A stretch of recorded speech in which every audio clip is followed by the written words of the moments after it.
Muito obrigado, Sr. Presidente. Quero cumprimentar também em nome do PCP o Sr. jornalista José Manuel Fernandes e quero colocar-lhe um conjunto de questões por referência, aliás, uma referência concreta a um artigo que assina no Público do passado sábado, onde, a nosso entender, coloca três questões. Sexta-feira. Sexta-feira, exatamente, sexta-feira, dia 12. Muito obrigado pela precisão. Mas um artigo onde coloca três questões que, a nosso entender, são questões centrais da matéria que aqui estamos a analisar. Uma primeira que tem que ver com situações de pressão de responsáveis políticos sobre órgãos de comunicação social. Uma segunda que tem que ver com as relações que se estabelecem entre grupos económicos e órgãos de comunicação social, numa perspectiva que favorece, pelo menos de alguma forma, o condicionamento da liberdade de atuação destes últimos. E uma terceira questão que acaba por se cruzar com as outras duas, que tem que ver com situações de retaliação ou de apoio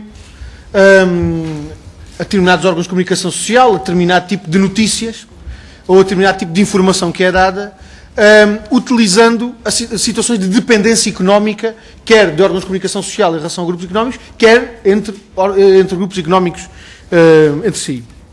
E relativamente à primeira questão, em relação à questão das pressões dos responsáveis políticos, as informações que aqui nos deixou são suficientemente graves para que nos debrucemos sobre elas e queria colocar-lhe uma questão que já foi de alguma forma aqui abordada, mas tem que ver com o facto, e agora na sua última resposta acabou por confirmar isso, não serem situações novas. Portanto, situações de pressão já terem ocorrido no passado, e a questão que lhe queria colocar é, fazendo não lhe pedindo aqui uma descrição exaustiva daquilo que ao longo dos anos foi, e da sua longa carreira, digamos assim, como responsável de um órgão de comunicação social, mas que fizesse uma avaliação qualitativa daquilo que é hoje esta realidade e que pudesse dar-nos alguma ideia relativamente aos contornos concretos com o atual, com anteriores governos, de situações em que tenha havido essas pressões, por parte de quem, em torno de que operações, se em torno de negócios económicos, se em torno se apenas com uma intenção de procurar notícias favoráveis e, portanto, que nos pudesse clarificar um bocadinho mais esse quadro com uma avaliação qualitativa. Uma segunda questão que tem que ver com aquilo que no artigo qualifica, um exemplo que dá de um grupo amigo publicar manchetes, o grupo amigo entre aspas, publicar manchetes falsas que permitam justificar política e economicamente um negócio em torno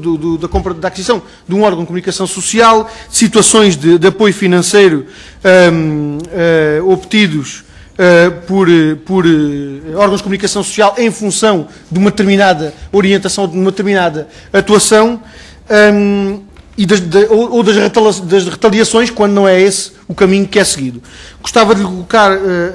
as seguintes questões a propósito disto. Que tipo de retaliações é que refere? A que tipo de retaliações é que se refere? Que tipo de ligação é que estas situações têm com a situação económica e as situações de dependência económica que de facto existem nos órgãos de comunicação social em relação aos grupos económicos? E por exemplo, que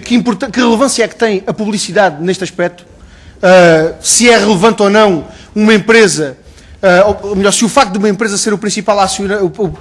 anunciante do mercado publicitário lhe dá uma posição mais vantajosa deste ponto de vista de possibilitar, de conseguir condicionar os órgãos de comunicação social, seja pela via dos apoios financeiros que pode garantir, dos apoios económicos que pode garantir aos órgãos de comunicação social, seja do ponto de vista das retaliações que pode levar a cabo. E por outro lado, utilizando aqui uma expressão que usou, julgo, numa resposta que deu, se não entende que a própria possibilidade de deixar de ser diretor de um órgão de comunicação social, e agora cito, peço que me corrija se não for esta a situação correta, para deixar de ser um empecilho num possível negócio, não é isso mesmo um exemplo claro de uma situação de condicionamento de um órgão de comunicação social pela via de um negócio e pela via de uma relação que, do ponto de vista económico, se decide não ao nível dos órgãos de comunicação social, mas ao nível dos grupos económicos e financeiros. E, por outro lado, para terminar, neste seu artigo, já quase no final, e no fim de um longo relato de episódios muito concretos, diz o seguinte, e cito: até porque o que se relatou é apenas a pequena parte do que temos vivido. Eu acredito que hoje, nas respostas que já deu, já tenha revelado um pouco mais da outra grande parte daquilo que temos vivido e que não estava espelhado neste artigo. Gostava de saber se, deste ponto de vista das relações, e concluo, Sr. Presidente, do ponto de vista destas situações concretas de pressões do poder político sobre órgãos de comunicação social, se há muito mais a revelar e, se houver, já agradecia que nos pudesse fazer esse relato.